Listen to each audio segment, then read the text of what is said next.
menos grave do que o do Lisieiro, mas que incomoda. E aí o William Farias, se treinar amanhã, sábado, vai para o jogo domingo, mas existe esse ponto de interrogação.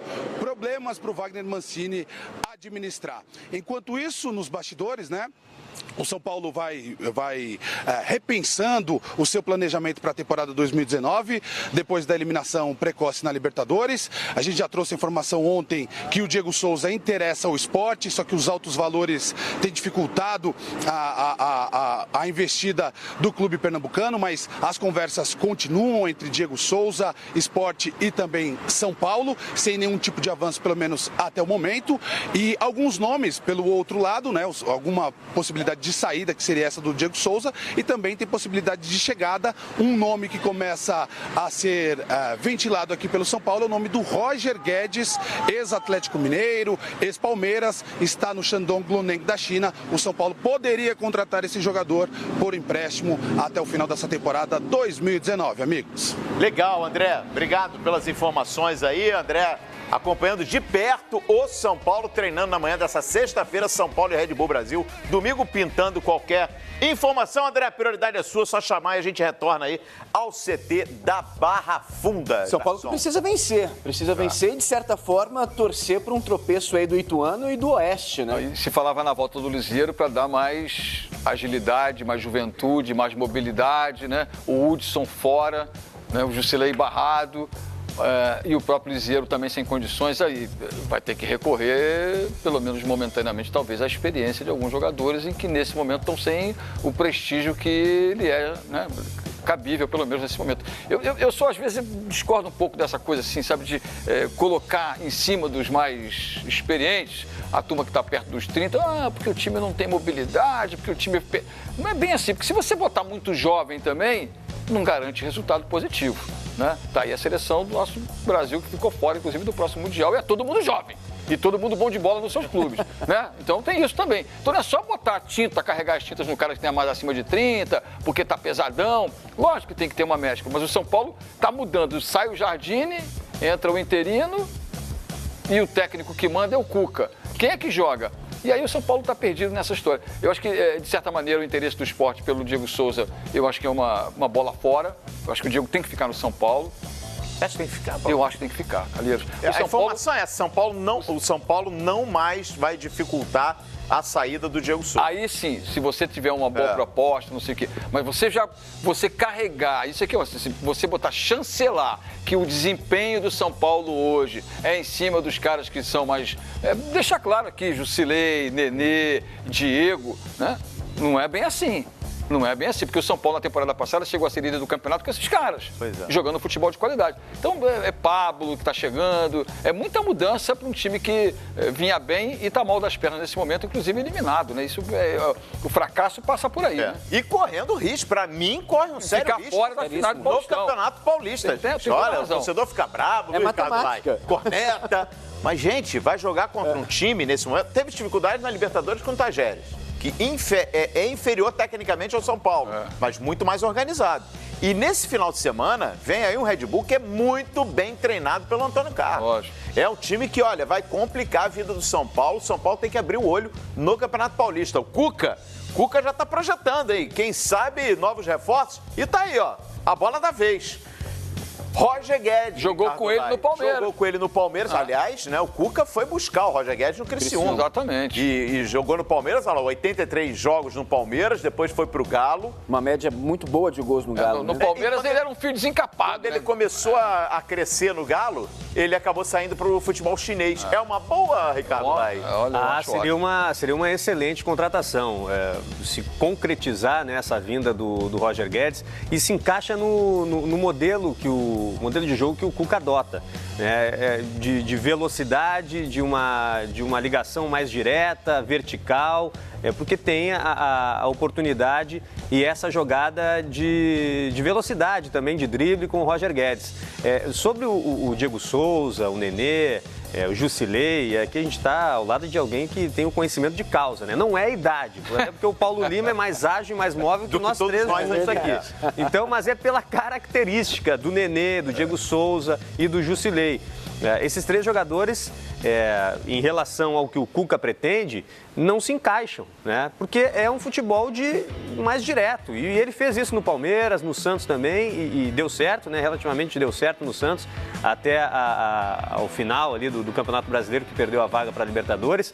Mas em relação à característica. Agora, é um selo de incompetência da direção do São Paulo. Porque o Diego Souza e o Nenê vieram, né, para serem os grandes bandeiras. Se o Everton não tivesse machucado, não seria titular do São Paulo? Seria, o Everton seria. Agora, o Diego Souza e o Nenê agora não servem. Né? Iniciaram um ano num projeto de Libertadores, agora 2 meses depois não serve.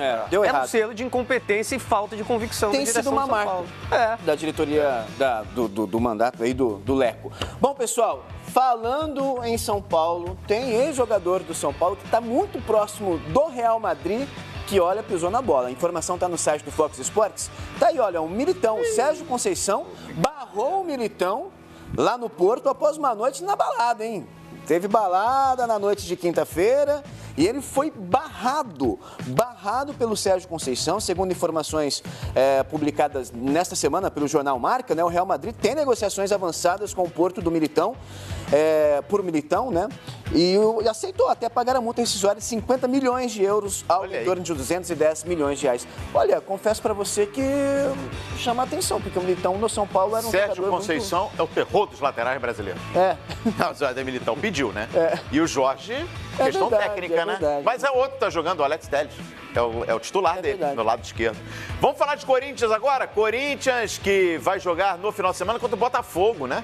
De Ribeirão Preto. Em Ribeirão Preto. Em Ribeirão Preto. A gente vai pra lá, 70 Barra Funda. Joaquim Grava, com o Gudrian Neuffer. Corinthians se preparando aí numa semana até de certo alívio, depois de tudo que aconteceu na Copa do Brasil, né, Gudrian? Bom dia, Calheiros, Jackson, amigos do Bom Dia Fox, mas o Corinthians não vai ter vida fácil não, porque vai encarar uma pequena maratona, vamos dizer assim, né? Domingo estará em Ribeirão Preto pelo Campeonato Paulista, enfrenta o Botafogo e na quarta-feira, no meio da semana que vem, já enfrenta o Racing em Buenos Aires pela Copa Sul-Americana. Então, ou seja, o Corinthians tem foco no presente, mas também olho num futuro próximo. Quer dizer o seguinte, o Carille provavelmente vai escalar um time reserva domingo pelo Campeonato Paulista. O Corinthians é líder do Grupo C, mas só um ponto à frente do segundo e terceiro colocados, ou seja, não está classificado ainda com antecedência para a próxima fase, não tem vida fácil no Campeonato Paulista, não pode vacilar, mas mesmo assim, por causa do jogo contra o Racing, no meio da semana que vem, vai escalar um time reserva domingo. Agora, nesse exato momento, os jogadores fazem um treino em campo reduzido, né? Mas os titulares, os jogadores que atuaram mais tempo contra o Avenida, não estão participando desse trabalho. Eles vieram a campo, fizeram um trabalho em separado e agora retornaram para a academia. Isso é mais um indício que o Carille está reservando esse grupo de titulares para o jogo do meio da semana que vem contra o Racing. Domingo, ele deve escalar a seguinte defesa, com Michel Macedo, que deve estrear na lateral direita, Michel Macedo, o Marlon e o Pedro Henrique na zaga e o Carlos Augusto na lateral esquerda. Esta é a defesa do Corinthians para domingo. Daí para frente, ainda o time é uma incógnita. Eu volto com vocês. Tá aí, portanto, Gudrian. Ô, Gudrian, só para aproveitar sua presença aí, o que se fala na possibilidade de reforços no Corinthians? Essa informação agora, né, que o Fábio Carille teria indicado o Regis ao Corinthians, o Regis está sendo pouco aproveitado, ou melhor, não foi aproveitado no Almeida. Né? Tá chegando aí, é mais um pedido, e esse daí que tá na imagem, o Romero, segue com o futuro indefinido, né, Gudrian? Muito indefinido, viu? Muito indefinido, Calheiros. As negociações, né, a gente pode chamar assim, do Romero com o Corinthians, agora retrocederam, né? Ele segue treinando aqui, é funcionário do clube, tem contrato até o meio do ano, mas olha, a possibilidade dele renovar agora ficou cada vez mais distante. O Corinthians não tem aprovado o comportamento de Romero, que segundo a direção do clube, estaria pedindo muito dinheiro para renovar. Ele chegou a ser inscrito na Copa Sul-Americana, foi uma espécie de agrado do Corinthians aí ao Romero, mas mesmo assim ele bate o pé e quer ganhar mais dinheiro. E o Corinthians não aceita. Em relação ao Regis, ele deve chegar na semana que vem. É um pedido do Carille, que sente a falta de meias, falta de criação no time do Corinthians. Aliás, as críticas em relação ao Corinthians são em relação à defesa e justamente à criação. Ou seja, os jornalistas não estão pensando tão diferente assim do técnico Fábio Carille. Ah, legal, Gudrian. A gente está vendo aí, ó. A gente viu agora há pouco ali o Romero treinando, enfim. Gudrian volta a qualquer momento aqui no Bom Dia Fox com outras informações do Corinthians.